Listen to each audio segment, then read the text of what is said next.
Hello there, friends. Welcome back to another episode of Generation Tech, and my name is Alan, and this episode's gonna be cursed.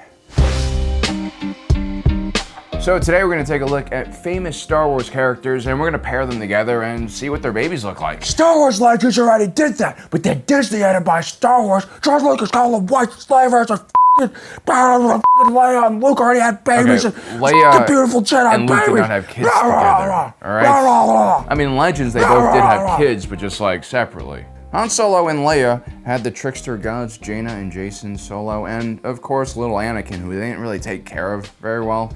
And Luke and Mara Jade had Ben, a different Ben. But that's no longer canon, and it probably won't ever be canonized ever again, so there's like there's no point in dwelling on things. I get it. I mean, I miss it too. I love the Yuzang Bong stuff, but you gotta move on sometimes. Now, I've always said that Ben Solo in canon, aka Kylo Ren, does not look like the children of Han Solo and Leia, two very attractive looking people. No offense to Adam Driver, who is a super talented individual and probably a really nice person. He does not deserve what I'm about to say about him. But he looks like the product of what happens when a brother and sister have a baby together, which is why Luke is the one raising Ben in the middle of nowhere, and Han and Leia in the sequels are completely separated. How about that as a fan theory? Things are not going well in the Skywalker Solo family. So basically, in this video, we're gonna be using an AI to generate babies. That is a terrific, out of context sentence to walk in on. But yeah, we're gonna be shipping together characters from Andor, characters who we know should be together, or it'd be funny if they were together, and then we're gonna show you what their kids look like. This is some very powerful technology. This is actually what Han and Leia's baby should look like. See, the kid's got Leia's eyes and Han's brow, and everything else is evenly mixed in between. That's a normal looking kid. If I see the Solos walking down the street, I'm not gonna be rude and question if that's their kid. I'm gonna just accept it. Plus, we all know that children that are the products of incest are 50% more likely to go to the dark side of the Force. Pretty sure that's canon. And guess what happens when I put Luke and Leia's picture in the baby AI generator? This is what I get. Okay, I'm just joking. Let's just get on with the video. First up, Deedra, Miro, and Syril and Carn, because these two dorks would be adorable together. They're both super attentive to details, they love serving the Empire, and they're honestly overachievers in their own respective fields. Well, Syril and Carn was an overachiever until, Take solace in this.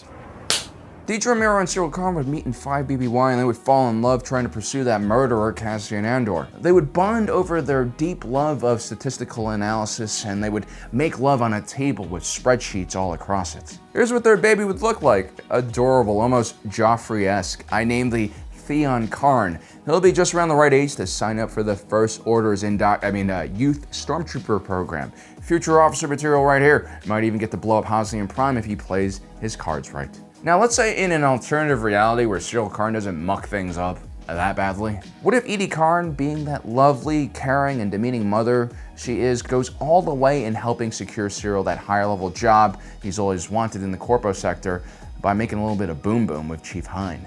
It's not gross, guys. Respect your elders, okay? Hey, Syril, you got a brother. He looks like the guy from Prison Break, kind of. Ooh, wouldn't that be a cool spinoff? Syril and Carn must pursue and incarcerate his stepbrother, the love child of his mother, and his corpo boss.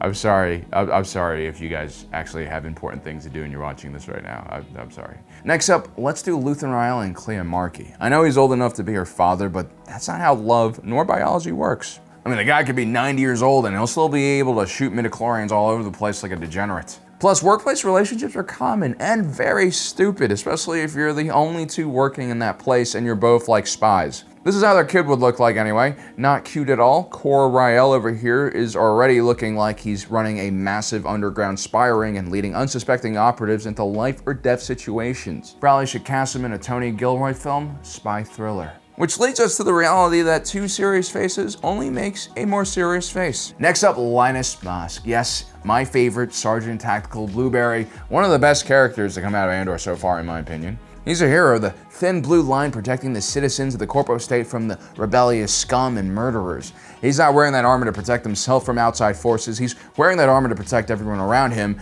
and keep his unlimited power and rage from seeping out. And just because he's a noble lawman doesn't mean he doesn't have time for the gentle touch of a woman. Meet his wife, Yarna Dalgargan. Hey, I didn't say what species woman, I just said woman, okay? What do you think, just because he likes crushing skulls, he's some kind of bigoted species who wouldn't date an alien broad? Who's stereotyping who now? And look, they made a beautiful kid. Meet Weena Mosk. One day, she'll pick up right where her corporal father left off.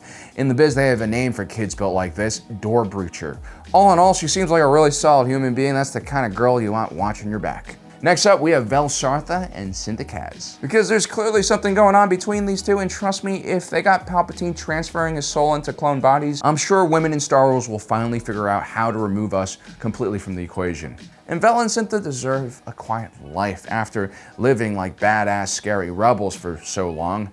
I'm pretty sure Sinta was running around scalping stormtroopers and putting their heads on pikes in her spare time. And so they deserve to retire in some quiet neighborhood on Ferrix where they can be left alone and enjoy some light welding and machining in their spare time, and of course, running a rescue program for Corellian hounds, who truly deserve a second chance. And young Kuna Sartha Kaz right here is probably going to be helping them raise those pups. And for any of you people out there who are like, but he'll need a father figure to teach him how to be a man. Can you jump off a ladder and shoot someone in midair while they're holding a hostage?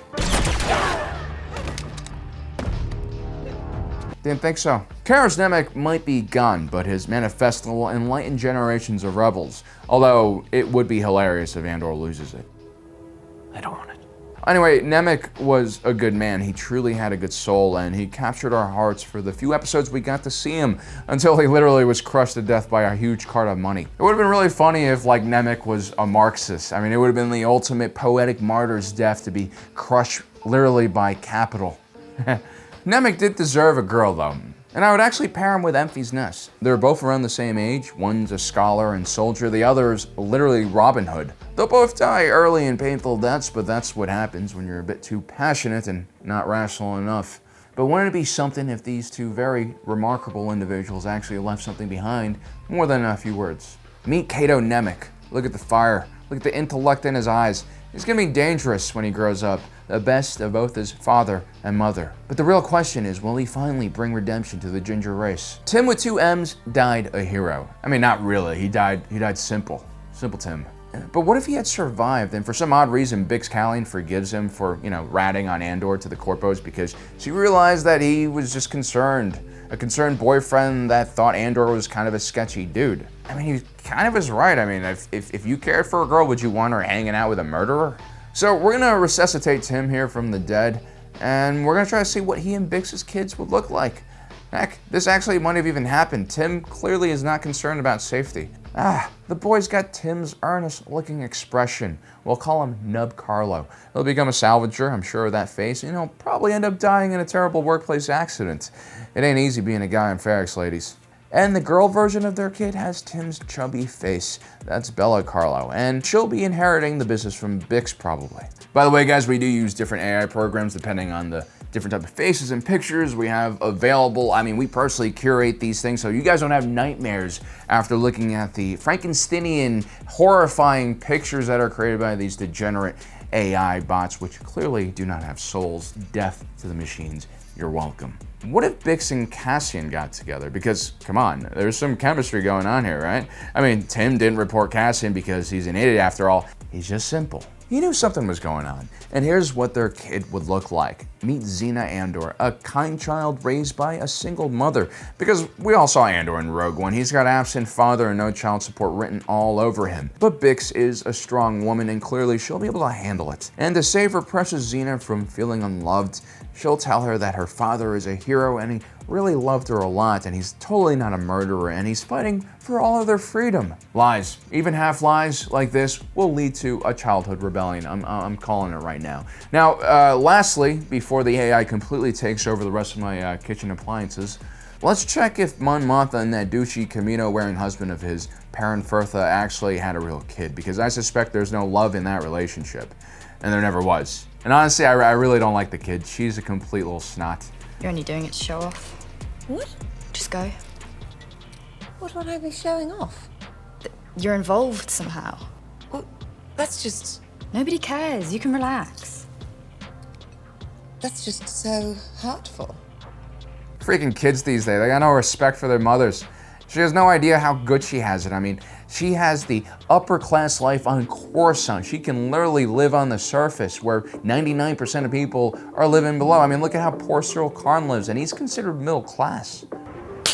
I would love nothing more than Mon Mothma and Perrin and that snotty kid to go on Mari, and then they find out that, Perrin, you are not the father. Hey. So anyway, let's take a look at what the AI says. I don't know, you guys be the judge here. I feel like Val Mothma here, because there's no way this much more appreciative daughter of Mon Mothma is going to take Perrin's last name, especially after Mom's basically saves the galaxy from tyranny for like 30 years, and then everything else falls apart. But yeah, I think this looks a lot more like their kid than the other one does. So here's the Val Mothma, the daughter that Mon Mothma always deserved to have. Huh. Okay, we got through it.